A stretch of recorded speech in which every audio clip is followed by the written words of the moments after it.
returning from war missions, by which Carthage dominated the Mediterranean and protected Phoenician trading routes, were moored in this port.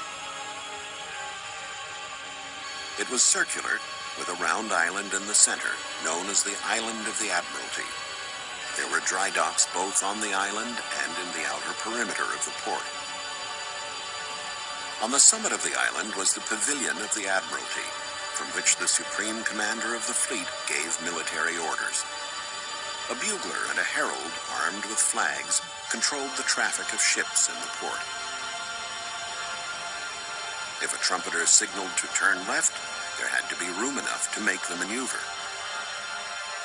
The basin of water in which the ships moved was thus over 300 feet wide, the same diameter as the Island of the Admiralty on our right.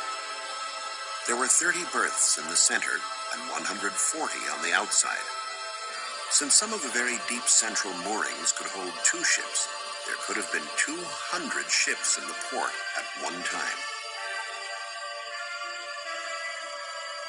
The military port in Carthage was always packed in winter, since bad weather made it dangerous for the ships to be out on rough seas. Thus, there was a tendency to avoid war during this time, and this was a good time to service the ships. The trireme would be pulled up onto dry land over the slightly sloping terrain of the island. Planks of wood set crossways ensured that the ships kept their grip on the slipway. At the entrance to the area, Ionic columns set at sea level gave the impression of a portico to make this military site look more elegant. The ships were also given special aesthetic treatment.